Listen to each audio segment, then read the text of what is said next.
Good afternoon, everyone. Welcome to our September 2022 State Advisory Council meeting. I'm Dr. Morgan Crossman, and I'm the Executive Director of Building Bright Futures. We're excited to have you today. And just to start with a brief overview of the agenda so you know what to expect, we're going to be doing our mindful moment as our standard practice. We'll have a regional spotlight, and we're really excited to talk with you all about how two of our regional councils, Chittenden and Grand Isle counties, are really tackling supporting families impacted by substance use disorder and what it means to create an integrated system of support for those families. We'll have two components of SAC business. So we are really excited to have the nomination of a new family representative to the board, Libby Doglian. And another piece of the agenda today is around the preschool development grant. So I know that a lot of people have been really interested in whether or not Vermont is eligible. So we'll give you a full overview this afternoon and a way to articulate priorities to decision makers. And then finally, the reason I think most people are here today is to hear a discussion of the draft 2023 policy recommendations from the State Advisory Council Network. I also want to acknowledge and apologize for a challenge that we have with scheduling. Today's meeting does fall in the Jewish New Year, Rosh Hashanah. So Happy New Year to everyone who is celebrating. And I am apologetic that our meeting is in conflict. So we are recording today's session for those who are off today. So as is with our standard practice, I'm going to transition over to Beth to do our mindful moment today. Thank you, Morgan. Good afternoon, everyone. I'm Beth Trzanski, Deputy Director with BBF. It's great to see you. I'm going to invite you to turn off your video if you would like. We are going to do some square breathing for those who would like to participate. So with square breathing, I encourage you to sit comfortably in your chair with your feet on the floor and begin by slowly exhaling all of your air out. Then gently inhale through your nose to a slow count of 4. Hold at the top of the breath for a count of 4. Then gently exhale through your mouth for a count of 4. At the bottom of the breath, pause and hold for the count of 4. I'm going to give you a moment to walk yourself through at your own pace.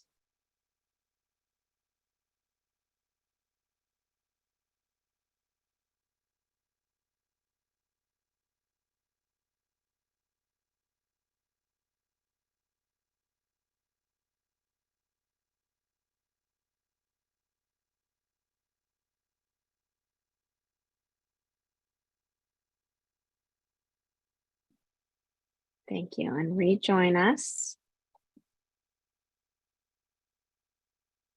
when you're ready.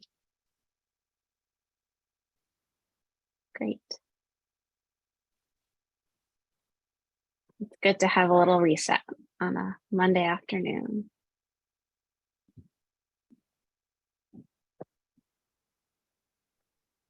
So we are excited. For a regional spotlight today, we're going to share about a project that is just coming to conclusion after 4 years.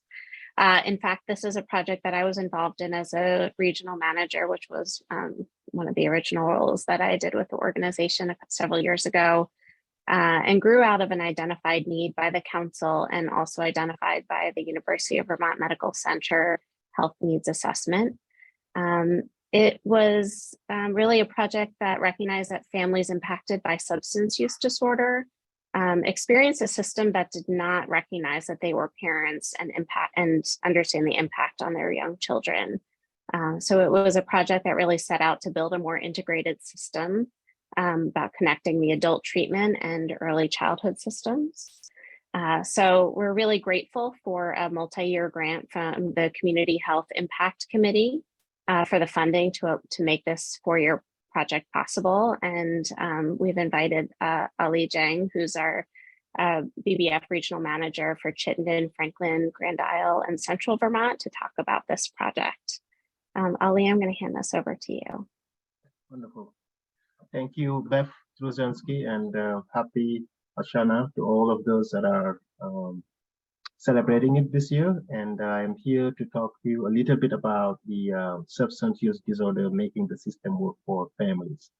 And like Beth said, it was, I believe, 4 years grant from UVM, right? And we worked in collaboration with so many different community organizations that came together in order to make the system basically work for families by implementation of project of building bright futures to create a more integrated, coordinated system for children and families grappling with substance use disorder currently, operating in Chittenden and Grand Isle. It was such a great, wonderful project, and then we submitted our final report to UVM like early August, and hopefully there will be more continued funding in order for us to continue providing this critical service to children and families. So as you can see, we have our vision in here because we all believe that this is such a complex and very severe issue that is impacting, children and families in the counties across the state, let's say.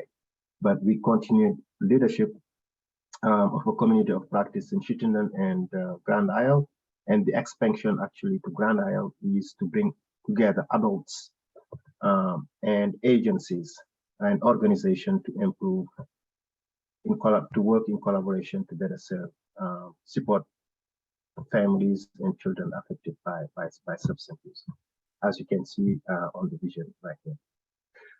So the project has basically, let's say, a couple of goals.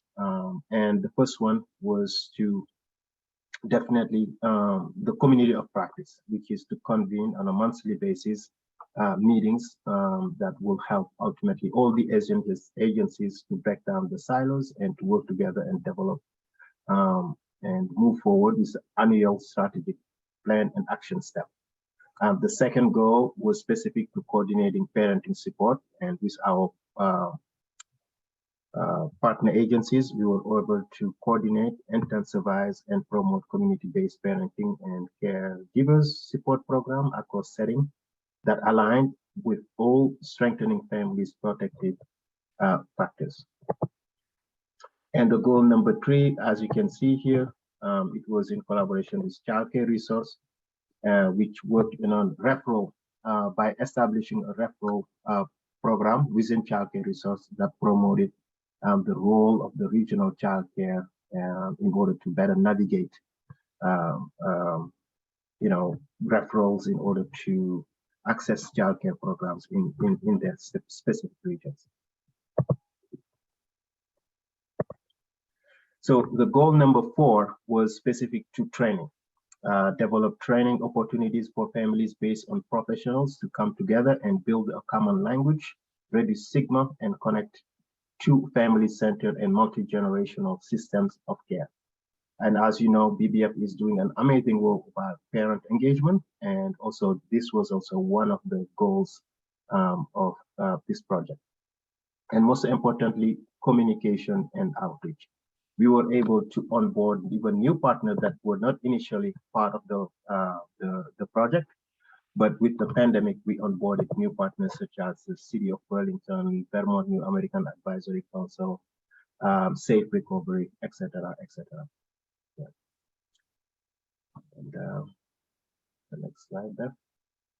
Yep. So on goal number 3, Childcare Resource did definitely provide its partners to gain understanding of the resources and utilize this as a direct pathway to childcare. CIS, early intervention, specialized childcare, childcare subsidy, etc. CCR implemented a referral tracking system that served over, let's say, 700 families between the 2 counties, which is used to report back at the network on referral resources utilization. Kids Safe Collaborative with the CHARM program on goal number 2 and also number 6 supported to launch a goal for family treatment core pilot, which started in April 2021. Their priority is to offer families immediate access to treatment and team support through the collaborative court-based process with frequent and supervised judicial oversight. It was also we serve, let's say, around 10 parents, and this is an ongoing effort that will continue with or without the grant. On goal number 3, substance misuse training of trainers, several BBF sub-partners were invited to participate in a statewide substance misuse treatment trainer in February 2021, coordinated by the National Center on Early Childhood Health and Wellness in partnership with Vermont. Head Start, the collaborative office. Our group was asked to lead Northwest Regional Team, Franklin, Grand Isle, Chittenden, and Addison, and 12 trainers. And we were working to create and implement a training plan this spring, for example. And to close this grant, we were able to bring many stakeholders, such as the Department of Health, the City of Burlington, Safe Recovery, to have like a panel discussion with 5 parents who are currently in treatment or who are seeking treatment in order to tell their stories. And that video is currently at the BBF YouTube channel. You can watch it at your discretion. And to tell you the truth, it was very powerful. So like I said, we did submit our report back, and so far the initial reactions we received from the steering committee at UVMMC were just very positive, and we're looking forward to do more because the need is here, and the stakeholders are also very hungry to come together to continue this system of care for children and families that we serve. Thank you. Right. If you have any questions about the project, Beth and I, and possibly Morgan, will be able to answer them.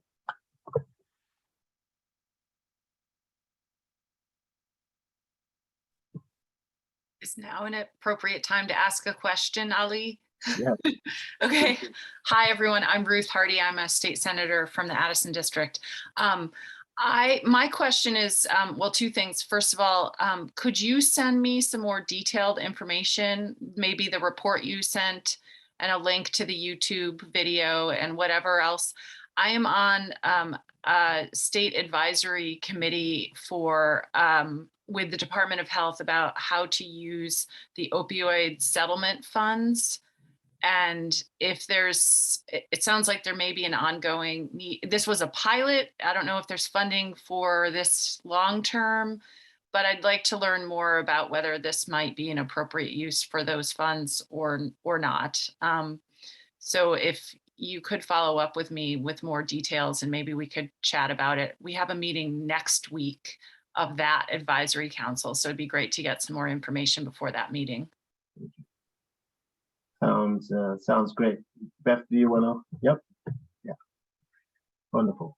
And it seems... Ruth, we're happy to get you information. That's great. Great, thanks.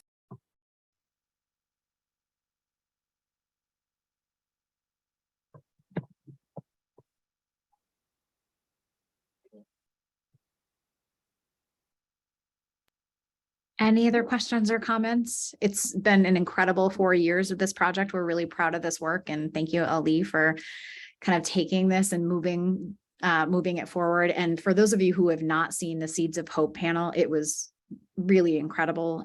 So if you're going to do one thing related to this project, go watch that YouTube recorded session. It was incredible.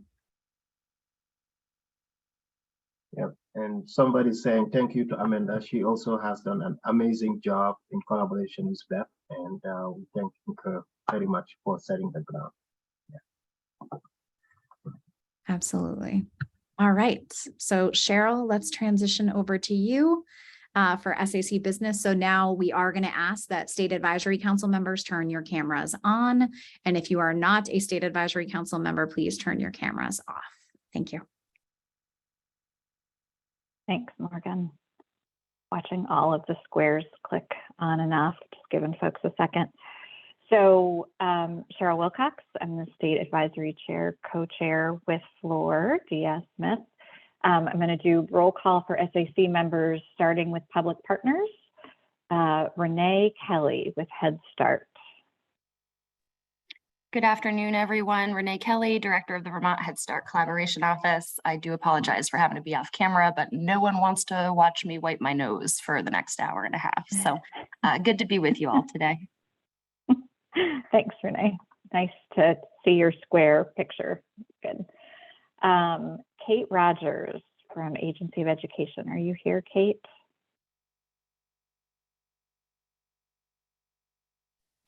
Kate won't be here today. She's off. I'm sorry. This is Wendy. Kate won't be on today. Thank you. Thank you so much. Great. Sarah Truckle from our Agency of Human Services Secretary's Office. Sarah's also out today. Miranda Gray, I see you from Child Development Division. Hello, everyone. Miranda Gray. I'm the Deputy Commissioner for the Child Development Division. Great. Elisa Stahlberg from the Health Department. I know I saw you too. I'm here. Hi, everyone. I'm Elisa Stahlberg. I'm the Director of Maternal and Child Health at the Health Department. Wondering if we have Susanna Davis in the Office of Racial Equity in the Governor's Office. I do miss being in a room where you can just look around and see. It's hard to click from the squares. We have regrets from Kendall Smith, who is a non-voting member. She's from the Governor's Office, so she will not be able to join us.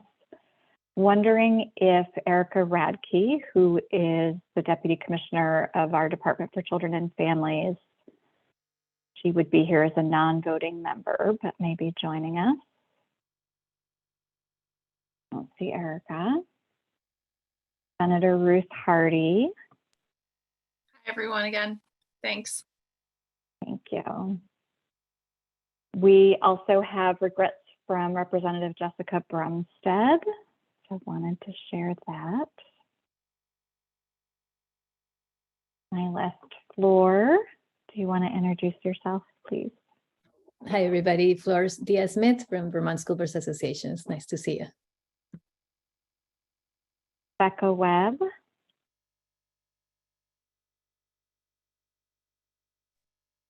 Had to find that box. Hi, everyone. Welcome to Monday.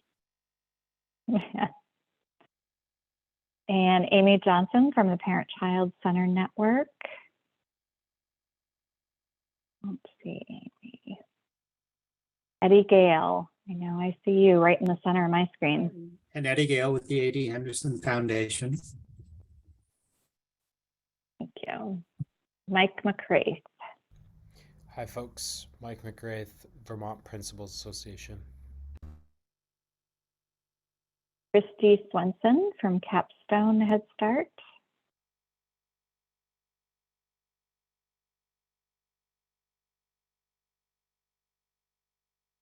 Alexis Duquette, who's a parent representative.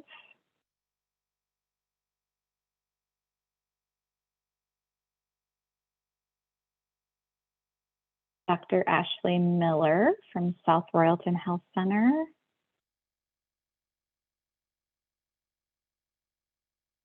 I'm going to go backwards for a second. Amy Johnson, I just saw your face come on. Do you want to introduce yourself?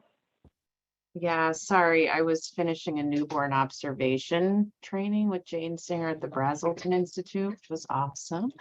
I'm Amy Johnson, and I am the director of the Parent Child Center of NCSS, and I represent the Vermont Parent Child Center Network. Nice to see you, Amy. Janet McLaughlin. Hi there, Janet McLaughlin, Executive Director of the Vermont Association for the Education of Young Children. Paul Dragon. Hi, everybody. I'm with the Champlain Valley Office of Economic Opportunity, CVOEO. Great to see everybody today. Paul. Heather Wilcoxon. Hi there, Heather Wilcoxon. I'm the Assistant Children's Division Director with HCRS of Community Mental Health for Windsor and Windham counties. Thank you. Dimitri Garter. Hi, everyone. Dimitri Garter, CEO of Global Z International in Bennington, and I also co-chair the Vermont Business Roundtable Early Care and Learning Task Force. Nice to see everyone. Thank you. I'm also going to ask Libby, and Libby, if I say your last name wrong, please let me know, Doglian, to introduce herself because we'll be bringing a nomination for Libby to be a parent rep on the board. Hi, everyone. I'm sorry there's background noise at my house today. Can you hear me okay? Fine. Maybe I'll ask them to stop and I'll be right back, okay? And then I'll, okay. Sorry about that. Sorry. All right, I'm going to give Libby a second. I do feel like it becomes this thing, right? I was just reading this article this morning, actually, someone sent me a work of how you really get to know much more about each other from seeing children and house repairs and animals. So nice little part of the humanness of what we're all managing. There's Libby. Okay, Libby, please introduce yourself. Hi. Sorry about that. We have all sorts of scheduling stuff happening today. I'm working from home. Yeah, I'm Libby Dalian. It's nice to meet everyone. I have 2 daughters who are 3 and 5. So I'm looking forward to hopefully joining this committee. And I also work at the Flynn as the Associate Director of Development. So it's nice to meet you all. Thanks for joining us, Libby. Nice to meet you. Flor, I am going to hand this over to you. Thank you, Cheryl. Hi, everybody. We're going to move into accepting the minutes for July 2022. Can someone make a motion from looking So for? moved. Thank you, Mike. Can I have a second? Second. I missed that. Was that you, Dimitri? Yes. Thank you. Any discussion? Everybody was good? Okay. All those in favor of approving the minutes as submitted, please signify by clicking your little check box. Oh, Cheryl, you have a change. Go ahead. Or Sorry, no, I was trying to raise my hand okay, in so favor. so raise a hand or raise a virtual hand or just say aye. Either way works. I see all hands. I see all hands. Yeah. Any opposed? So lower your hands. Any opposed? I usually do voice and I should have stayed with that. Do that. All right. Any abstain? I'm assuming Miranda, you're not abstaining, or Mike, because you guys had it. Good. Okay. So the minutes passed. So our first one of business is to call for a vote on the State Advisory Council membership today. And we all just welcomed Libby a minute ago. So here is the voting language for whoever wants to make the motion. The Building Bright Futures State Advisory Council, and at the recommendation of the Executive Committee, moves to elect Libby Daglian, family representative, to serve as an at-large member to the Advisory Council for the term of 3 years ending March 31st, 2025. Can I have a motion to nominate Libby? I can make that motion, Laura. It's Becca. Thank you, Becca. Second? A second. Thank you, Heather. Thank you, Libby, for being here. And all those in favor, please signify by saying aye. Aye. Aye. Aye. I see ayes and hands. Any opposed? Hearing none, welcome, Libby, and the motion carries. Thank And you. I'm gonna give this back to Morgan. Thank you. Libby, we're thrilled to have you. Thank you. Thank you for being here. And we're looking forward to your partnership over the next couple of years. So I want to transition us into talking about the Preschool Development Grant. Those of you who already have kind of bells going off around the Preschool Development Grant, Vermont was awarded a 1-year planning grant, which is a really exciting opportunity back in 2018 or 2019 to do 1-year body of work around how we build Vermont's early childhood system. We will consistently call this PDG, but it is the Preschool Development Grant Birth Through 5. And there's actually an expanded focus to be thinking about kids all the way through 3rd grade.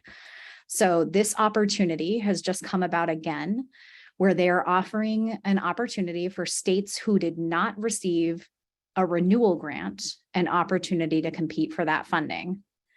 So this funding opportunity is coming from the Department of Health and Human Services, jointly with the Department of Education as well. So it's a really exciting co-administered opportunity, and Vermont will be applying for those funds. And I think what's important to know about this grant is that it's really about supporting states in how we coordinate and integrate our early childhood systems. And we think critically about what it means to have a mixed delivery system, thinking about early childhood care and education, but also this broader system that supports kids and families birth through 3rd grade. So what you're seeing on the screen right there is the key activities that are required under the grant.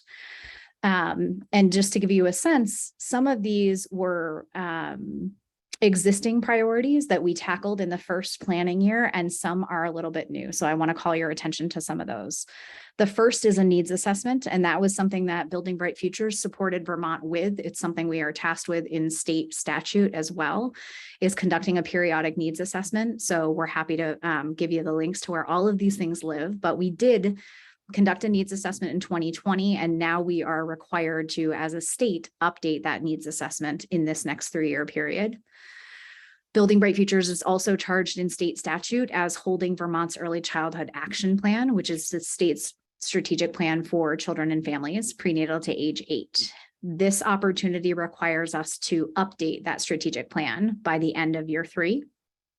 And that maps really perfectly with the timeline, because we do currently have a 5-year strategic plan that we are working towards right now. So it's really exciting to think about where we are now and how we're thinking about prioritizing our time over the next few years. The third opportunity is around family engagement, family leadership, and maximizing family choice. A really significant amount of work has been done in this area over the last 2.5 years since that original grant was awarded. And we're really excited about the opportunity for the coming year. The fourth is around workforce and professional development. Again, nothing new in terms of what we'd like to prioritize as a state for kind of really pressing priorities and alignment with our existing strategic plan. The third is around program quality improvement. So how are we thinking about the systems that support kids and families? How are we focusing on high quality access and consistent quality improvement or continuous quality improvement? And the sixth area is a little bit new. So for those of you who were paying attention to the previous rounds of the Preschool Development Grant, this piece is a little bit new. Before, we were solely focused on systems building, and this is a section on subgrants out to community partners to enhance quality and expand access. So this round is very much so talking about stabilizing our early childhood system and sustainability, whereas previous rounds were really about sustainability and building the system infrastructure. So this section's really focused on how we're thinking about expanding our capacity, increasing slots and access, and really building the comprehensive system of services across this mixed delivery system. And then our previous activity 6, which was data monitoring, evaluation, continuous quality improvement, and governance, now becomes an overarching model that we have to use across all of the different activities. How are we actually measuring whether or not we're impacting change in our system? How are we monitoring and evaluating all of this work? So again, the major difference between the previous grant and this one is that there is money available to support programs on the ground and really build capacity and slots. In terms of logistics, this award for Vermont can be up to $8 million a year for 3 years, assuming that we can identify a 30% match. So what that means is Vermont needs to identify about $2.4 million in match each year for 3 years in order to compete for $8 million. So that's something that we're actively talking about as well. Some of the other logistics that are important for folks to know about is that in terms of the lead fiscal sponsor or the lead agency For this grant, it will be the Agency of Human Services, and our colleagues in maternal and child health are going to support the dissemination and leading of these grant activities in close partnership with all of the other departments and divisions that support kids and families in state government, including the Agency of Education. Alongside, our partners on the State Advisory Council who serve in the public domain.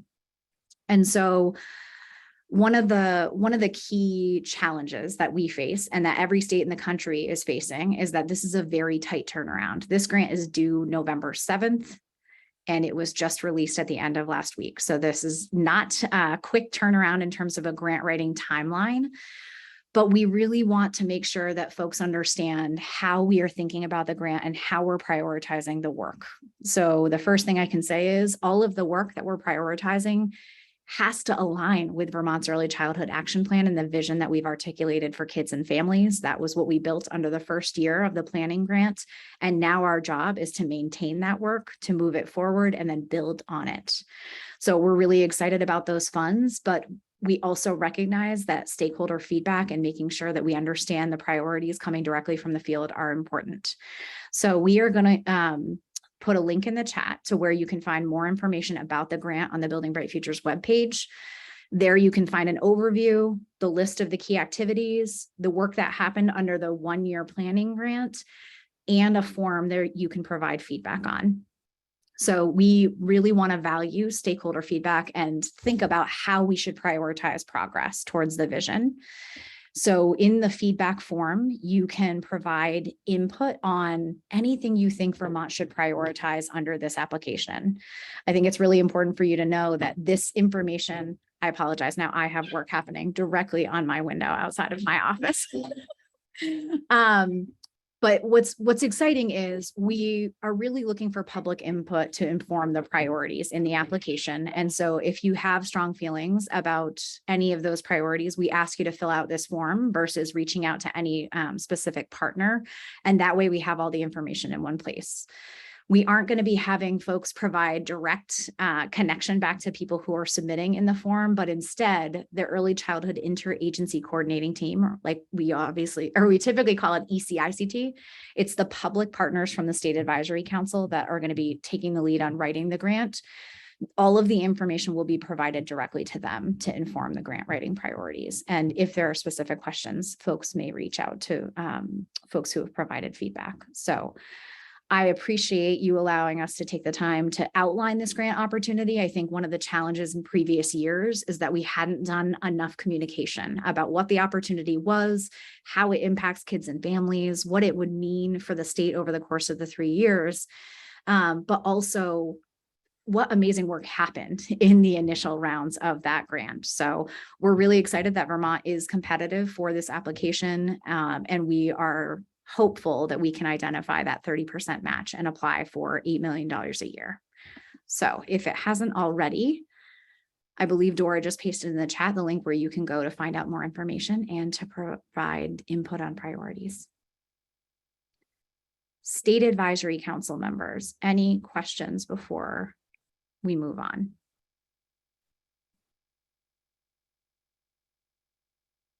If I can't see your hand, please interrupt me.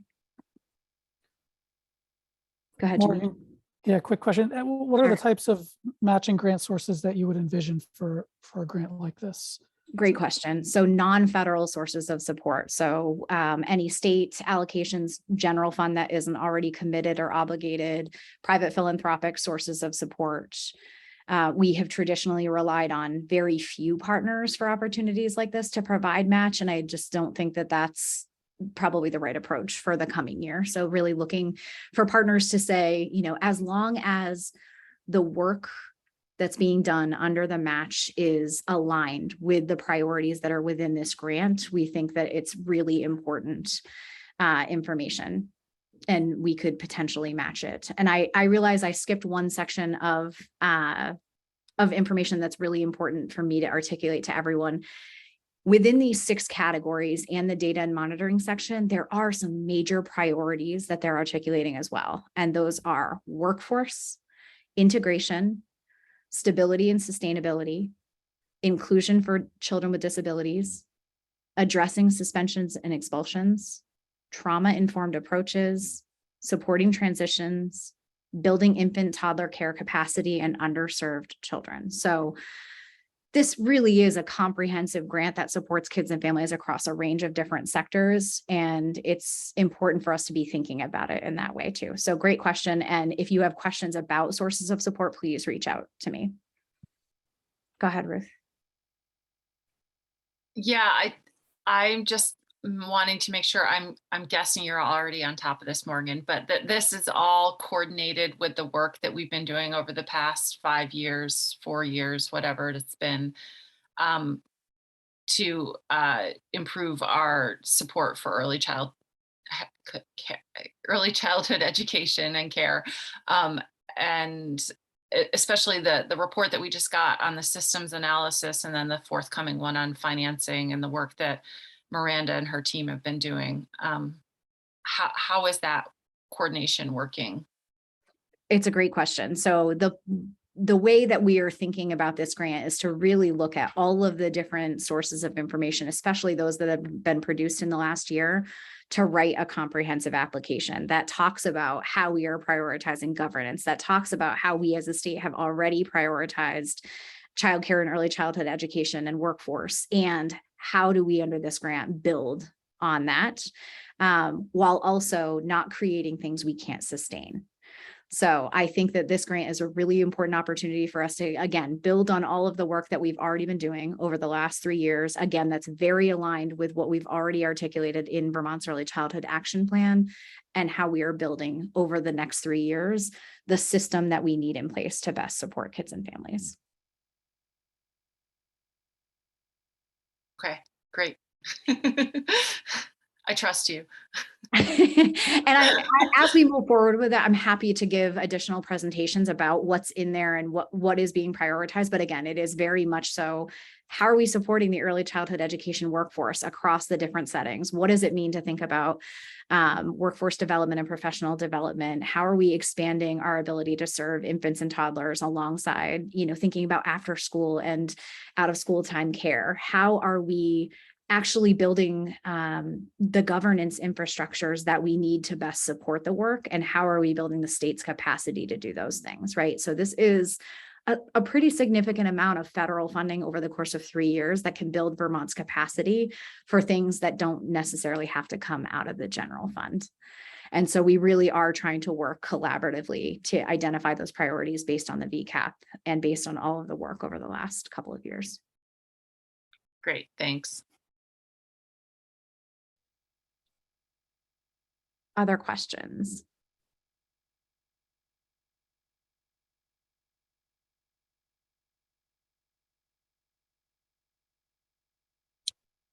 Morgan, is the $8 million a recommended amount, or is that a stretch amount? That is the maximum that Vermont is eligible for each year. Does that mean you think you could qualify for that, or that your target's going to be lower?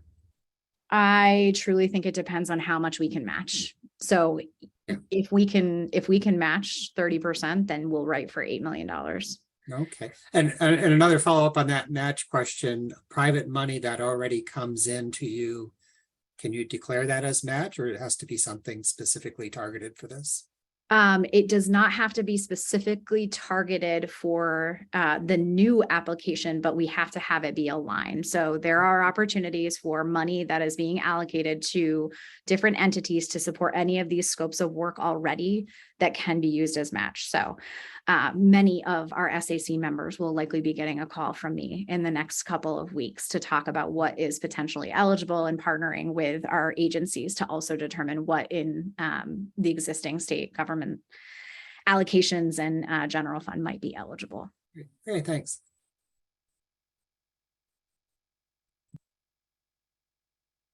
Other questions or comments about the opportunity?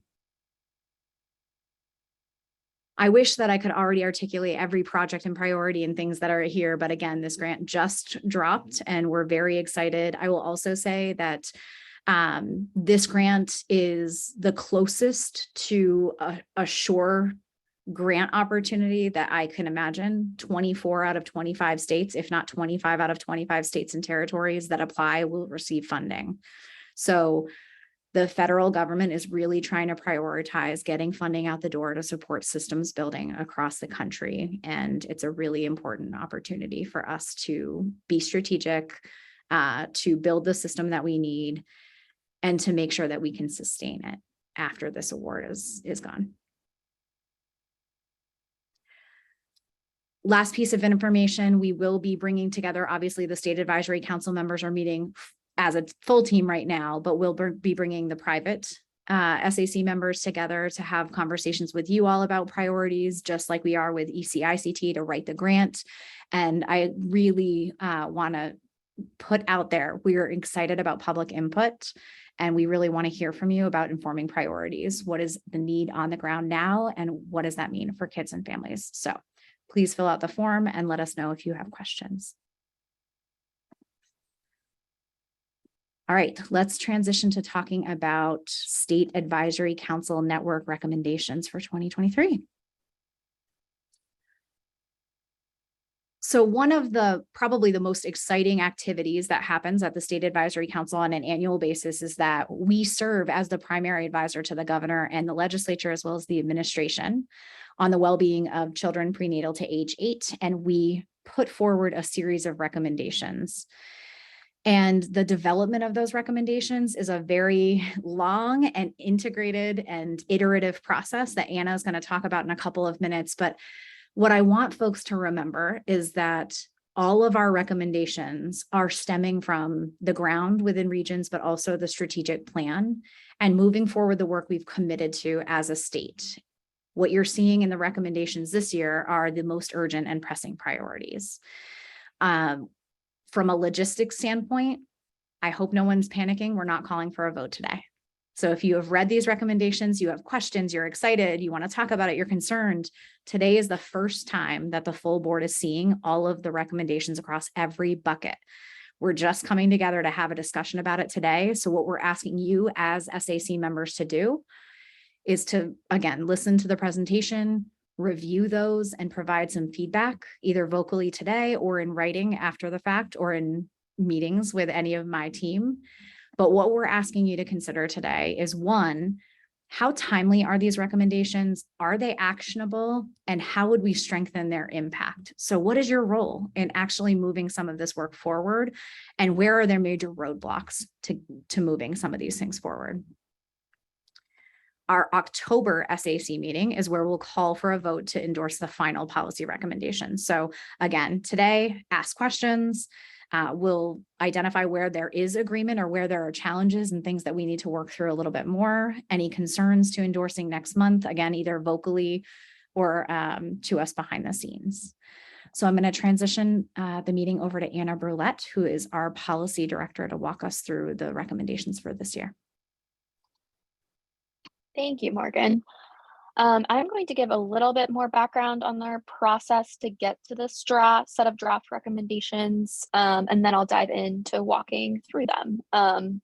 But first, a little bit of background. So this year, we really tried to take the onus and the burden off of our VCAP committees and regional councils to directly draft these recommendations, and tried to do some of that initial drafting really in-house within the BBF team, and then really went through a pretty iterative process in which we brought these to those partners to get kind of an initial gut check. Are these right? What is missing? Where can we do some wordsmithing? How can we strengthen these to get to the draft you all are seeing today? So again, as Morgan has said, these are really the priorities that we heard come up over the last year of the most pressing and timely pieces of policy or programmatic needs from within the BBF network. And we've kind of pulled them all together and worked closely with partners over the past couple of months to land at this list, and are excited about it, but also really excited and looking forward to the feedback you all have and the process we go over through the next month or so, whilst refining these even further before a vote. So that's a little bit of the background. We also kind of this year purposely organize these a bit different. So you'll see as we walk through, they are organized by VCAP goal. The thought being that it's a little bit more clear kind of where these live within the BBF network and structure. So for these goal 1 recommendations, for instance, we had the Child Outcomes Accountability Team, COAT, play a really large role in identifying and refining these recommendations based on their work plan and their priorities over the past year and this coming year as well. So really kind of use that as an organizing principle, and thus I think have a little bit more of a clear, slightly shorter list, although it's still, you know, there's many policy recommendations and priorities that are represented here, but a slightly shorter list based on that organizational tactic that we took.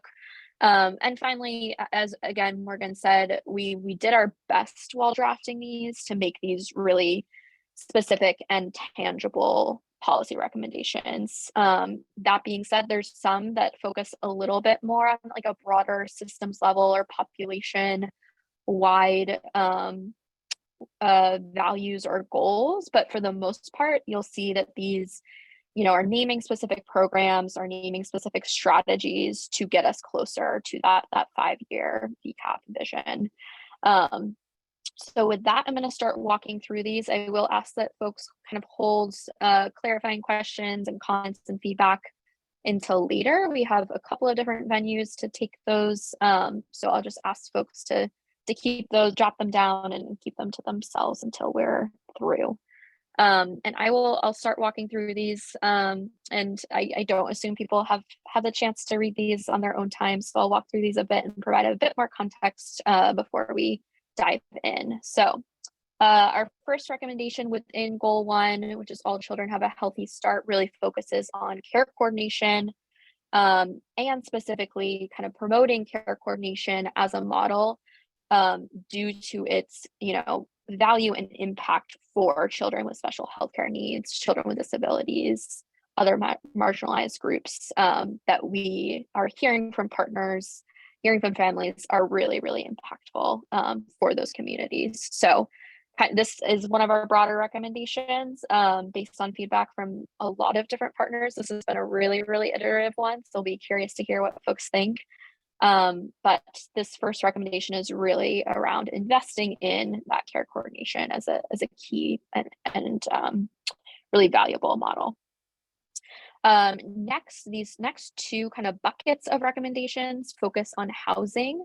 Again, these are coming out of COAT, which has that basic needs focus. And over the course of the year, as many of you, I'm sure, are hearing in your own communities and conversations, the housing crisis just came up for that group again and again. As a challenge and problem in and of itself, but also as kind of the root or core of so many other challenges of workforce demands and needs that we are struggling to fulfill, of mental health challenges. So we really just felt as though housing needed to be a pretty large part of this year's policy recommendation slate. So you'll see there's a number of specific recommendations around housing affordability and availability, including a just cause eviction ordinance, expanding the family supportive housing program, and protecting manufactured home communities or mobile home communities, specifically infrastructure repair and maintenance. And then the second kind of bucket here of housing needs focuses on supporting family who are experiencing homelessness or unhoused. So specifically investing in trauma responsive shelters and transitional housing and other similar resources given the housing crisis and the challenges that families are experiencing due to that crisis. So those are goal 1. I'll pivot to goal 2. This is our bucket of recommendations that really the families and communities and our parent leaders within the BBF network are holding the vision and strategy for. So first you'll see a recommendation around representation. So requiring each legislatively mandated body to have more than one primary caregiver representative who has some type of current or recent lived experience. The thought being that it's important that experience is kind of front of mind and is relevant for the landscape in which families with young children are living and existing today versus kind of older or prior experience with having young children. The next recommendation is around the family needs assessment, which are, as many of you know, our Families and Communities Committee is currently fielding right now. So just asking, partners, legislators, stakeholders to be mindful that is soon to be on the horizon, and that we imagine there'll be a lot of findings and recommendations that will be associated with that, and pushing folks towards the use and promotion of that important document. And then finally, valuing family voice.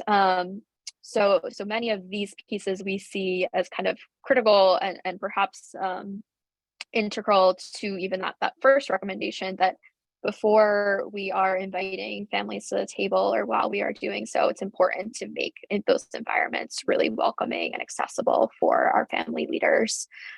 So for us at BBF, that includes things like compensation, and through this recommendation, we are asking partners to commit to the same. So compensation for families participating in engagement opportunities, as well as really stressing the importance of other logistical and cultural decisions that are welcoming and promoting families within various, engagement or committee opportunities and environments. So those are really important pieces that, again, the Families and Communities Committee is really kind of at the heart of our network in terms of championing and pushing forward.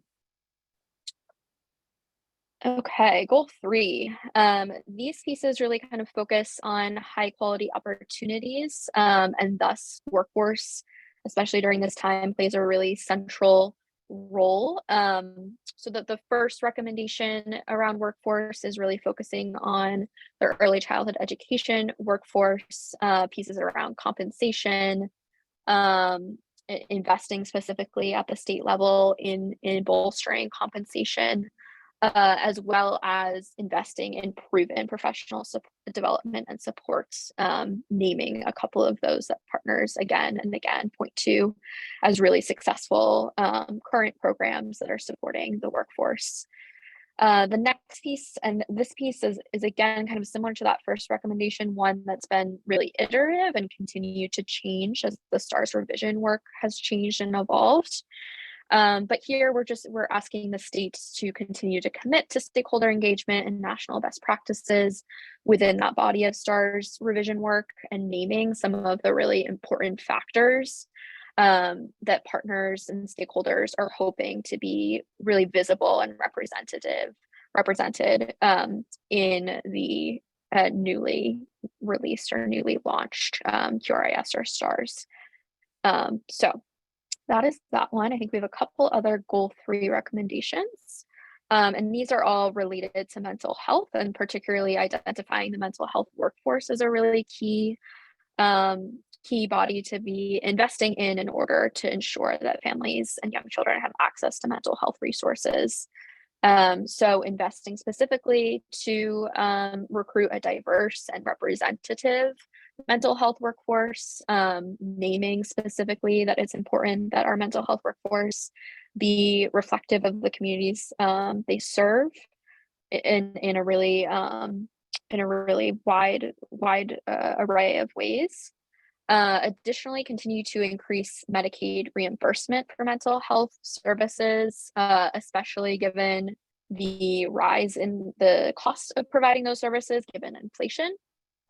And then finally, investing in trauma and resilience training for our family serving providers, and ensuring that they have those types of supports they need to address the mental health needs of children during this time, as well as investing in translation services to ensure that those resources are being equitably accessed by all families who need care.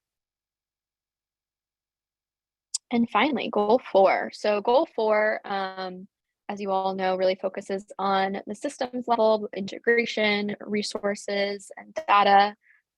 So first, we are acknowledging the importance of collective legislative action and coordination, given all of the moving pieces within the early childhood system right now. So as Senator Hardy pointed out earlier, we have many moving parts between the governance, the systems analysis, our governance study, as well as the finance study. So acknowledging the importance of some joint or collective action, naming a couple of the ways in which that could be done, such as joint hearings, forming ad hoc committees, and other potential pieces like that, but ensuring that there's really coordination between both legislative bodies when considering next steps related to early childhood. Next, specific to early childhood governance, naming the importance of moving that work ahead and the need to prioritize accountability by tasking a specific entity or body to monitor governance transition, and outlining some of the ways in which partners really kind of hope that is done throughout that process. And finally, a really great list. We had a hard time culling this down. A really, really strong list developed by our Data and Evaluation Committee, focusing on data collection and reporting in order to better represent the intersectional experiences of people of color, children with disabilities, and other marginalized communities in Vermont. So I won't go through all of these, but really stressing the importance of some of these pieces identified specifically by data stewards and other data-oriented experts within the BBF network, who've said these are how we tackle the current inequities in our data collection and data reporting systems, to better understand and represent the experiences and voices of people of color, children with disabilities, and other marginalized folks in Vermont. So things like valuing qualitative data when we can't report on quantitative data, I think is a really, really strong example of that, as well as partnering with impacted communities throughout a data cycle. So we're really excited about this list of pretty concrete recommendations about how to move some of that work forward, and lucky to have the Data and Evaluation Committee again kind of holding this body of work and helping us move these pieces forward. So with that was a lot. I think we're going to transition. I don't know if Beth or Morgan is going to help us transition, but we're going to give folks a chance to reflect a little bit on those before coming back together to share comments and questions. Thanks, Anna. That was fabulous. Yes, we're going to give you a chance to reflect in pairs. So I've paired SAC members up and others joining us in small groups of 2, sometimes 3. We're going to give you about 5 minutes to be able to reflect if there's something that really stands out to you as something that you're really excited to see is here, that you see is kind of particularly needed or action oriented. If you see that there's something that could be strengthened, this is your opportunity to introduce yourself if you don't know who you're paired with, and we will call you back in about 5 minutes. Are there any questions? Okay, and if you don't know how to use Zoom rooms, hang back and I will help direct you, but essentially they'll be an opportunity to select, to say accept and go into that small group. It's kind of like Star Trek. And there's also a link to the recommendations in the chat for anybody who is not actively looking at those. You want to introduce your baby? Yeah, this is Wesley. He's 6 weeks old today. Aww. Yay. Hi, Wesley. Welcome, Wesley. All right. So State Advisory Council members, cameras on if you're able to. We just had a series of pair reflections. SAC members were paired with each other. I'm really excited to hear from private partners. So private partners, feel free to weigh in the chat. What do you think is most compelling? What are you excited about? Where are there opportunities to strengthen? Please put yours in the chat. And SAC members, I'd love to hear from you verbally. What are you most excited about? Where do you think there's a really cool opportunity to see change? How are you personally planning to commit to moving some of this forward? No pressure. Morgan, I can start. I was really pleased with the housing work that was developed. I think that's really, really important. We've seen homelessness go up 7% in the last couple of years, 20% around the United States. That was just in Vermont. So seeing the slate of housing pieces was, I think, really, really important. One thing that maybe was missing from there for the group to consider was looking at the Reach Up, extending the Reach Up programs, housing vouchers, and also thinking about the monthly rate for Reach Up parents who, as you know, are mainly single women, head of household, and that rate is super low. So that could be something to look for. Then the only other thing I'll say is Miranda and I were talking, and I did notice an absence of food access. So whether it's a connection to, it doesn't have to be universal meals, but it could be making sure, because of the strong connection between food and education and just, good quality care. There are a lot of exciting things happening. Everything in the private sector from Everyone Eats, which is going to go away, but we've got a really robust public sector charitable food system. And I know, like, our program, Feeding Chittenden, is getting food out to Head Start families in our area. So we could maybe create something statewide in lieu of universal meals, something like that. But I just think the importance of food access in this context is super important.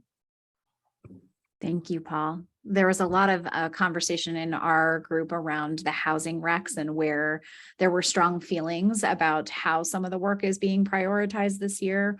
I also recognize that there's some tension around some of our SAC recs around housing, and want to just name some of that for folks in terms of what's been moving forward already. So we're going to be reaching out to a range of partners to talk about that series of recommendations as well. And I really appreciate you bringing up access to food. And one of the big things that we've talked about this year is, how do we do everything and not do everything in the SAC RICs every single year? How do we prioritize, and what does that look like? So I appreciate you identifying where we may have not spent our time prioritizing this year for one reason or another, and it's still open for discussion. And I also saw that Morgan posted in the chat as well. So thank you. Go ahead, Ruth. Thanks, Morgan. Janet and I were paired together, and she had some really good things to say about the professional development piece. And so I let her talk about that because she was able to articulate it better than me. But I just wanted to pick up on the housing and some of the things that Paul said and some things that Janet and I talked about. I was curious about why housing specifically, of all the many needs we have, was called out in these recommendations. I mean, as Paul pointed out, it could have been food access. We said it could be healthcare. It could be a lot of different things, and not to dispute that housing isn't a huge issue.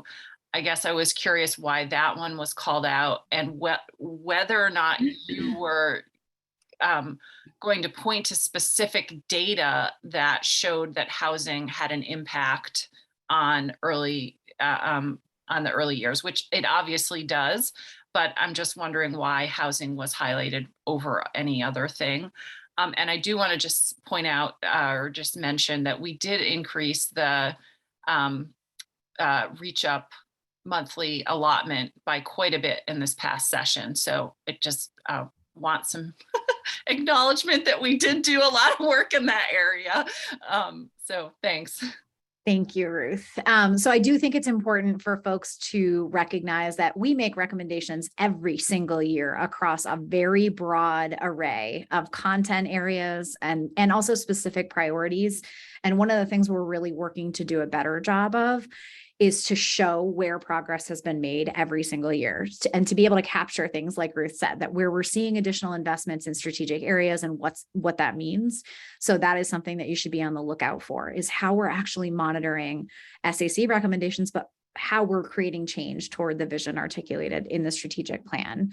Another question that Ruth had was around how we identify the priority of housing over something like another area of basic needs or outcomes for kids and families. And so I want to open the floor to any other SAC members as well, and Anna, who's been doing so much outreach on these recommendations. But what we've consistently heard as these on fire issues, things that folks are struggling with that are urgent priorities right now, are all of those that you named, and housing has in every single meeting risen to the top of that urgent list in this moment, which is why you're seeing them come up to the top of SAC priorities. So we're hearing this both publicly, privately, through regional councils, through our early childhood action plan committees, and specifically in the child outcomes accountability team, where folks are really talking about the impact of unstable housing on our youngest children and families.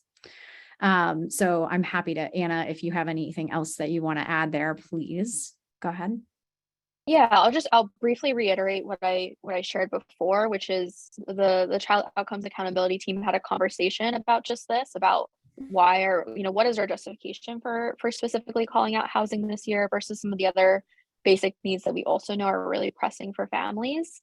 And one of the things that came up was the challenges folks are having right now in the mental health space and getting access to mental health providers.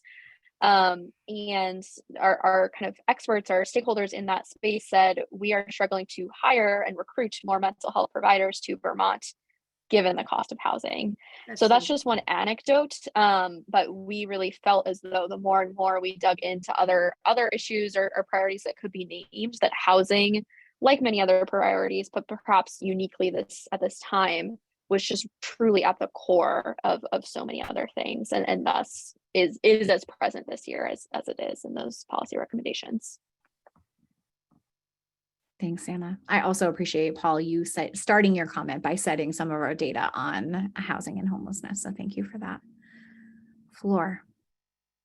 Yeah, thank you. I appreciated those two questions, and I wanted to speak to Paul on that question of food. I think that we have the possibility of partnering with other organizations. We have a resolution right now about the meals for all our kids. We're hoping that is something that we can continue through the rest of the year. I think public schools and private daycares will benefit of that together, and we know that that's a need, but I see it fitting in within other recommendations. The housing, when we were sitting looking at this, it's affected a lot of our schools too, as not being able to house our teachers, not being able to get the people that we need to better serve our schools, from mental health through, we can't find places for people to live in order to serve our children.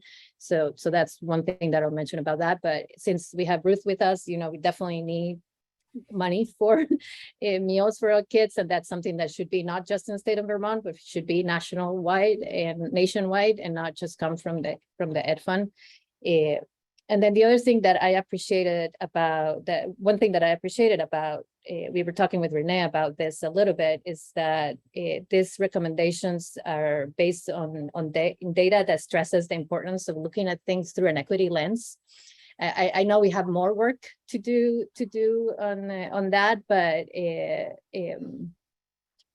it's really refreshing. I know that we did a lot last year. We have more work to do that, to really understand that data from the people that are most affected. But I really feel like the recommendations take that into account. And I'll stop talking. Thank you, Flor. I really appreciate your comments around the equity lens we're taking on the data recommendations this year.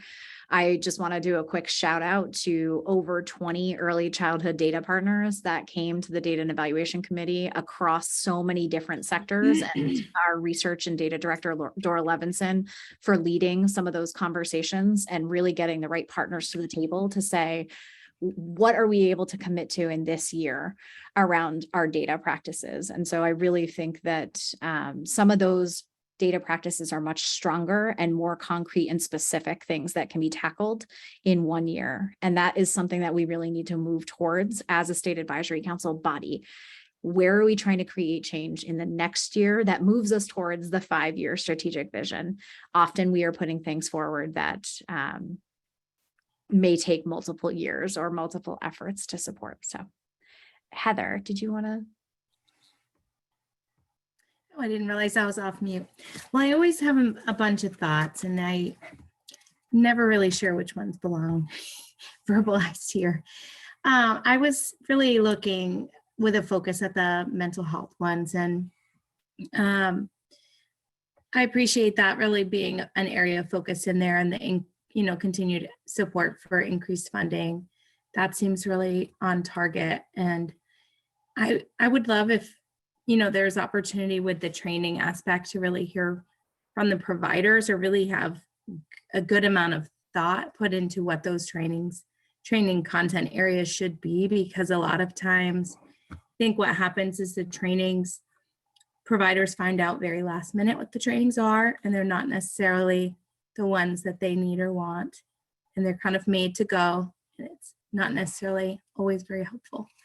And sometimes we're able to get them access to what they're really looking for, kind of separate from what the training plan is at the state level. So it ends up being in addition, which takes away from client and family care. So we support them in getting access, but it takes away, which becomes a roadblock. So it all kind of adds up. I am a little confused about the translation piece in there. I'm not sure if they're talking about trauma-informed care and making sure we have materials and access to translators for the families we're supporting, or if that's trainings for bilingual providers or something. That's a little unclear to me.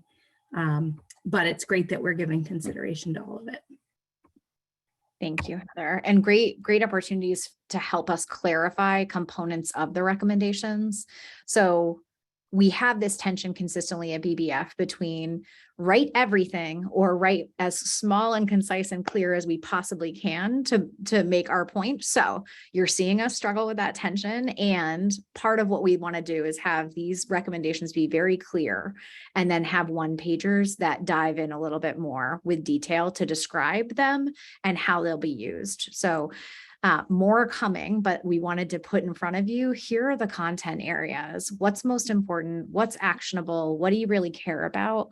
What's missing? And what is possible in the next year? So thank you. Janet. Thanks, Morgan. So thank you guys. Thanks to everybody for all their work on this. This is interesting to see. I'll just flag the comment I put into the chat, which is just that I feel like for any of the policy areas, I feel like this question of, for it to be in this, it needs to be this question of either needs to be disproportionately impact families with young children, or has been identified as the thing that will offer the most benefit for families with young children. And maybe that's the lens you guys felt like you were using already, but there was a couple areas where I felt like that connection wasn't obvious for us to see. And then specifically, as I was reading and looking at goal 3, and appreciate obviously investments in compensation for the early childhood workforce, appreciate the commitment to stakeholder engagement, national best practices within the STARS revision work, but I hope that is within all sort of elements of the of all of our systems, but specifically in my role, we're focused on the early childhood education system more. So I wonder if there's an opportunity to broaden that one a little bit more, especially as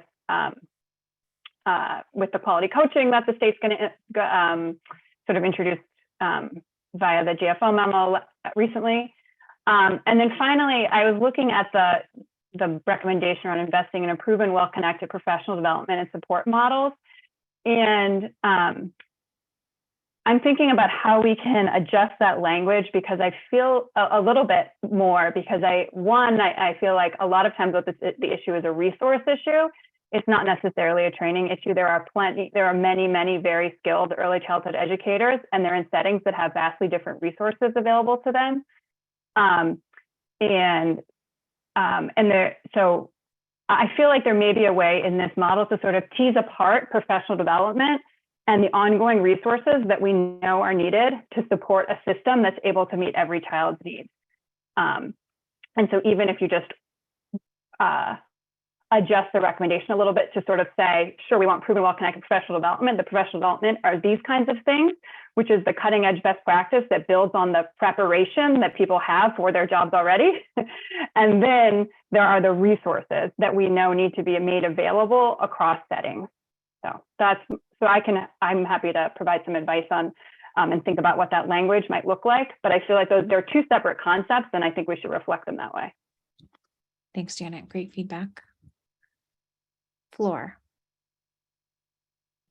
Sorry, I know I spoke already, but when Jenna was talking, it just reminded me of the one thing that I forgot to mention is around the data collection, analysis, and professional development that she was talking about is just something around aligning early education efforts with K-12 efforts, because they shouldn't be separate, right? So when you're thinking about that language, Jenna, I just wanted to say that.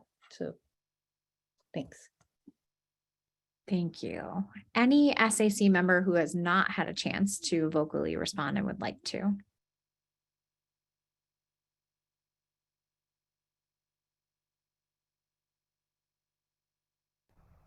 All right, Morgan, you waited long enough. Thank you. Got me. Mike McGrath at the VPA. I really appreciate all the work, and I think that these topics are very reflective of any meeting that I've been in across the spectrum.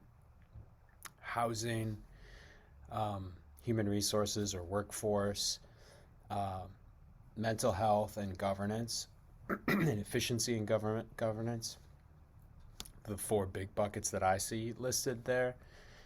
And my question or thought is around strategy, and is something that Cheryl and Eric and I kicked around a little bit in our breakout, is those 4 buckets could come in any version of advocacy to our legislators and our governor and our federal delegation, probably from almost any angle, those 4 things, right?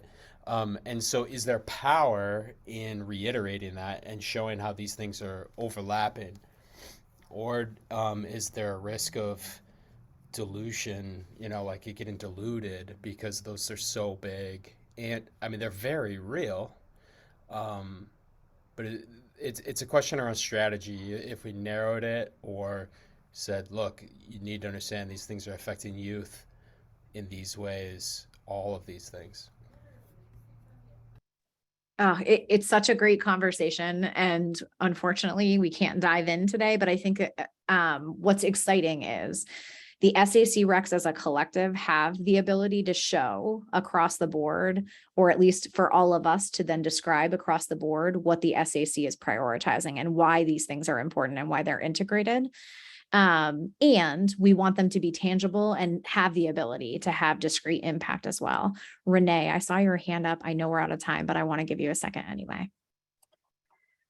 I just wanted to say, we've been having this conversation and to just point it out, the hamster wheel that we're on is really about population level performance and community level, right? So the conversations here about like why this strategy or why that, I mean, when you look at the recs, we talked about this, family supportive housing is one strategy for an overall goal around housing that increases health. But I think, Mike, to your point, that's what we've been kicking around is like, you don't want recommendations that are so global at that population level that they feel diluted. And at the same time, it gets really tricky, as we can see in this conversation, when BBF starts going down the path of recommending particular strategies and people are saying, well, wait, why are you saying that strategy? And why not this strategy? And so, no silver bullet, but just to say, I think, and Flora, our conversation too was around, BBF's opportunity to really dive into its place as a backbone within collective impact. And really understanding the difference between population level outcomes and how are we kind of herding all us sheep together in like one direction while every program is doing their own thing and monitoring that progress, but also wanting folks to see themselves, their work, their programs in relation to those population level outcomes and help them make those connections. So I think it's just in BBF's life cycle, we continue to kind of play with that is you don't want them so big, population watered down, no one knows what we're actually measuring. But then when you drill right down and start naming particular programs and indicators, people also wonder if we're being too narrow. So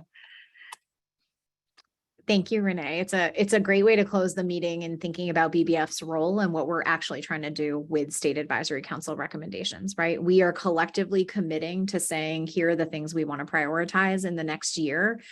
And it's also our responsibility to look at our discrete roles within that. Where do we have the opportunity to create change in each of these areas? And where do we bring this information to our senior leaders, our senior decision makers across the board to say what is possible and how are we going to move something forward in this area? It is very rare that every item on an SAC recommendation slate is checked off in any one given year, right? This is a built up opportunity over 10 years of all of the different things that we recognize we need to be tackling in our system. So I appreciate you all sitting in that tension with us.